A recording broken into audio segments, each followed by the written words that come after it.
2011년 세상에 공개된 리플의 백서, 그 백서를 쓴 인물 바로 아서 브리토입니다. 대부분의 사람들은 그를 그냥 리플 창시자 혹은 뛰어난 개발자쯤으로만 알고 있죠. 하지만 그의 진짜 정체를 알게 되면 아마 소름이 끼칠지도 모릅니다.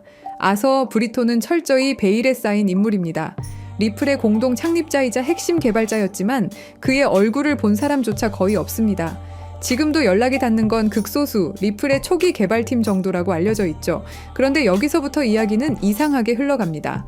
브리토는 과거 미국 국방부 산하 첨단기술연구소인 다르파와 협력했고 심지어 NSA, 미국 국가안보국의 자문위원으로도 활동한 경력이 있다는 겁니다.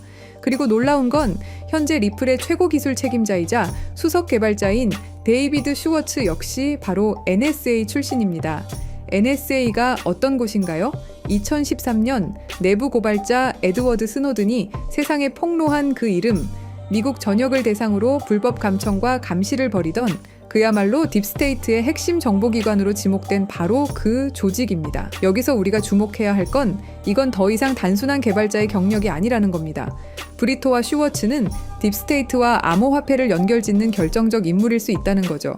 그리고 가장 수상한 대목, 아서 브리토는 리플 백서를 발표한 직후 갑자기 세상에서 사라졌습니다. 완전히 말 그대로 증발해버린 겁니다. 왜일까요? 답은 의외로 간단할 수 있습니다. 임무 완료. 시스템은 구축됐고 그의 자리를 대체할 사람, NSA 출신 데이비드 슈워츠도 남겨두었습니다. 그 후 리플은 진심으로 혁신을 추구하기 시작했습니다. 직원들은 진짜로 금융 시스템을 바꿀 수 있다고 믿었고 투자자들도 이 기술의 가능성에 매료됐죠. 그리고 그게 바로 딥스테이트의 진짜 계획이었습니다. 가짜 열정은 금방 들통납니다. 하지만 진짜 열정으로 만든 기술은 완벽한 도구가 됩니다. 의심할 수 없게 되니까요. 리플이 성공할수록 더 많은 은행들이 채택할수록 더 많은 사람들이 신뢰할수록 그들의 계획은 조용히 그러나 치밀하게 완성되어 가고 있었던 겁니다.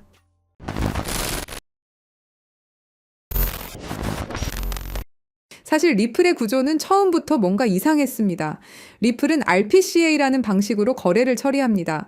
쉽게 말해 전체 검증자 중 80%가 오케이 해야 거래가 승인되는 구조죠. 그런데 여기서 중요한 개념이 있습니다. 바로 UNL. 이게 무슨 말이냐면 믿을 수 있는 검증자 리스트를 따르는 구조라고 보시면 됩니다. 문제는 그 리스트를 누가 정하느냐는 거죠. 바로 기존 권력자들이 정합니다. 새로 들어오고 싶다면 허락을 받아야만 들어올 수 있습니다.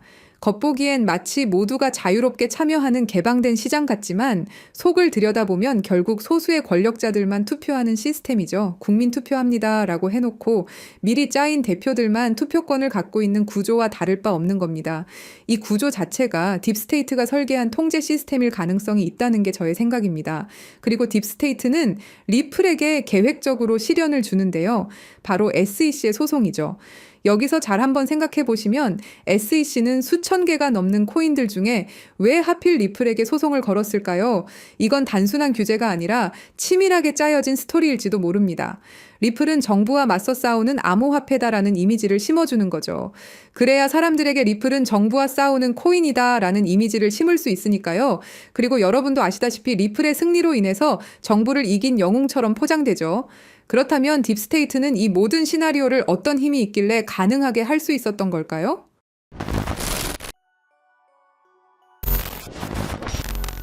딥스테이트란 무엇일까요? 그것은 선출되지 않은 권력 집단입니다. 정부 안에 또 다른 정부가 숨어 있는 것이죠. 대통령이 바뀌어도 정권이 바뀌어도 그들은 그 자리에 남아 실제 권력을 쥐고 흔들어댑니다. 그렇다면 그들은 누구일까요? 지금까지 딥스테이트로 거론되는 인물들은 크게 5가지로 분류됩니다. 첫째, 30년 넘게 정부에 몸담은 영구직 고위 관료들입니다. 둘째, CIA, NSA, FBI 등 정보기관의 실세들이 있죠. 셋째, 달러를 찍어내는 연방준비제도, 이사회 임원들입니다. 넷째, 10조 달러를 움직이는 월스트리트 거대 자산운용사들이 있고요.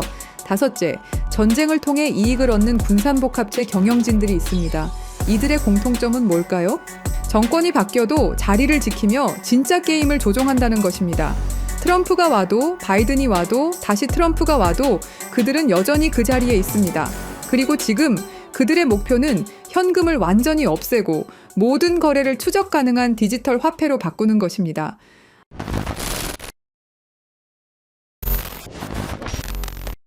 딥스테이트의 궁극적 목표는 현금을 완전히 없애고 모든 거래를 통제 가능한 디지털 화폐로 바꾸는 것입니다. 바로 CBDC 말이죠. CBDC가 왜 무서운지 설명드리자면 이건 단순한 디지털 화폐가 아닙니다. 디지털 감옥이라는 표현이 정확하죠. 모든 거래가 실시간으로 추적되고 정부가 마음대로 통제할 수 있습니다. 가장 무서운 건 프로그래머블 머니 기능입니다. 정부가 우리 돈에 직접 규칙을 심을 수 있다는 뜻인데요. 한국은행에서 실제로 공개한 예시를 보시면 CBDC를 사용할 경우 자녀 용돈 10만 원 중 2만 원은 오락비, 3만 원은 식비, 5만 원은 도서비로만 사용 가능하게 설정할 수 있다고 설명하죠. 예시는 부모가 자식에게 하는 거라고 하지만 이걸 국가와 국민으로 바꿔보면 어떨까요? 정부가 우리의 돈 사용처를 직접 정할 수도 있다라는 거죠. 일본 제품 사지 마라, 특정 지역에서만 써라, 3개월 후에는 자동으로 없어진다 같은 기능이 가능하다라는 겁니다. 상상만 해도 끔찍하죠. 그런데 이게 이미 현실이 된 곳이 있습니다.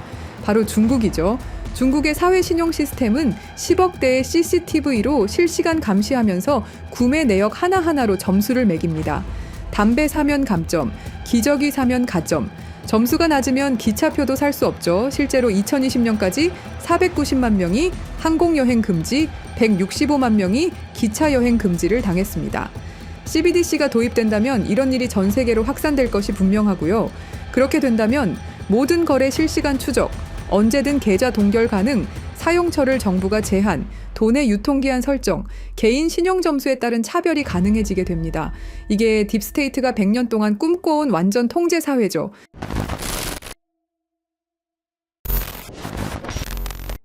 하지만 예상치 못한 변수가 나타났습니다. 미국의 대통령이죠. 도널드 트럼프는 공식 석상에서 딥스테이트를 자신과 미국을 방해하는 정부 내 숨은 권력 집단이라고 규정해버립니다. 그리고 워싱턴의 기득권 정치 세력과 정보기관들이 뒤에서 조종하며 정책을 방해하고 각종 수사를 만들어낸다고 발언하죠.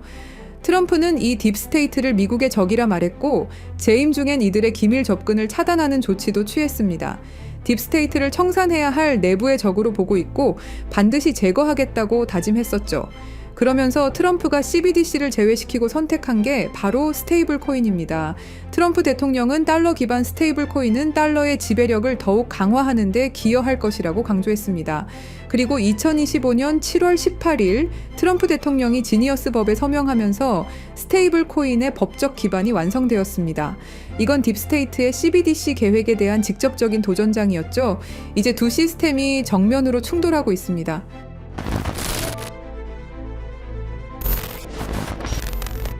그래서 저희 팀은 지금 이 상황을 기회로 바꾸려고 합니다. 리플은 CBDC에 관련된 모든 프로젝트를 중단했고 공식 홈페이지에서 전면에 내세우던 CBDC 파트너십은 삭제됐죠. 그리고 스테이블 코인을 출시했습니다. 트럼프 정부의 반 CBDC 정책으로 인해서 딥스테이트의 계획은 당분간 조용히 때를 기다릴 것으로 예상됩니다. 하지만 이게 끝이 아닙니다. 오히려 스테이블 코인 시장으로의 대대적인 자금 이동이 시작될 것이다 라는 판단입니다. 크립토 퀀트에 따르면 달러 기반 스테이블 코인 시장은 지난 1년간 46% 성장했고 세계 최대 스테이블 코인 발행사 테더는 작년에만 130억 달러, 한화로 19조 원의 순이익을 기록했습니다. 그리고 글로벌 투자은행 번스타인은 스테이블 코인 시장이 내년까지 5천억 달러에 도달할 것으로 전망했죠. 이건 지금 시장 대비 4배 이상의 성장을 의미합니다. 그렇다면 스테이블 코인 급성장 시 최대 수혜주는 어떻게 될까요? 여기서 핵심은 스테이블 코인이 폭발적으로 성장할 때 그 생태계를 뒷받침하는 다양한 인프라들이 함께 급등할 것이라는 점입니다. 주목해야 할 플레이어들은 정해져 있습니다. 직접적으로 보자면 서클, 테더, 월드리버티 파이낸셜이 있겠죠. 하지만 투자자 입장에서는 다른 관점을 생각해 봐야 됩니다. 인프라 생태계, 여기가 진짜 핵심이라고 할 수 있습니다. 스테이블 코인 거래량이 폭발하게 되면 뒷받침할 다양한 블록체인 생태계에 대한 수요가 기하급수적으로 증가할 겁니다. 현재 주류 체인들로는 절대 감당할 수 없는 수준의 거래량이 몰려오겠죠. 그때 필요로 하는 블록체인 기술은 고성능 레이어 1, 블록체인을 통한 대용량 거래 처리 능력, 레이어 2, 사이드체인 같은 확장 솔루션, 분산형 거래소 프로토콜, 디파이 네트워크, 브릿지 프로토콜 등이 있습니다. 느낌이 오셨나요?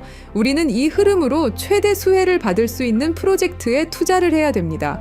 이 중에서도 특히 주목해야 할 프로젝트가 바로 입니다. 이 코인은 지금 어떤 상호 운용성 제공업체보다도 더 많은 블록체인을 연결하고 있고 그 격차는 계속 벌어지고 있습니다. 서클과 같은 주요 기업들과의 파트너십을 통해 USDC와 EURS의 크로스체인 전송을 이미 지원하고 있죠. 파이어블락의 데이터에 따르면 2024년 스테이블 코인은 플랫폼 거래량의 거의 절반을 차지했으며 전 세계 USDC와 USDT 거래량의 상당량이 이미 이 코인을 통해 라우팅되고 있습니다. 이 코인은 30개 이상의 주요 메이저 네트워크를 연결하고 연결된 체인의 수정이 필요 없다는 큰 장점이 있습니다. 전 세계 굵직한 은행 금융기관들과 파트너십은 당연한 이야기죠. 글로벌 블록체인 상호 운용성 시장은 연간 25%에서 30% 성장하여 2030년까지 수십억 달러 규모에 달할 것으로 예상됩니다. 스콧 베센트 재무장관이 공식적으로 언급한 수조 달러 규모의 미국 국채 수요는 스테이블 코인 담보로 들어갈 국채 수요를 의미합니다. 이건 단순한 예측이 아닌 미국 정부의 공식 계획이며 스테이블 코인 시장의 기하급수적 성장을 의미합니다. 결국 이것은 단순한 투자 기회를 넘어서 우리가 어떤 미래에 베팅할 것인가의 문제입니다. 딥스테이트의 완전 통제 시스템은 트럼프로 인해 긴 휴식기에 들어갈 겁니다. 스테이블 코인이 CBDC를 완전히 대체하는 시나리오에서 그 막대한 생태계를 구성하는 핵심 인프라 프로젝트들이 상상을 초월하는 성장을 보일 것은 분명하죠. 스테이블 코인 생태계의 폭발적 성장과 함께 이 코인이 어떤 역할을 할지 함께 지켜보면 좋겠습니다. 그래서 이 중요한 정보를 구독자 여러분께 공유해 드리려고 하는데요. 공유 드리기 전에 아직도 안 누르셨다면 구독과 좋아요로 저희 채널에 힘을 더해 주시길 부탁드리겠습니다. 그리고 이 정보가 정말 필요하다고 느끼는 분들은 설명란에 있는 네이버 폼에 신청을 남겨주시면 확인되는 분들부터 차례대로 직접 안내드리겠습니다. CBDC는 통제사회로 가는 지름길이고 개인의 금융 자유를 제한하는 프로젝트입니다. 우리는 어떻게든 막아내야 합니다. 끝까지 시청해주셔서 감사합니다.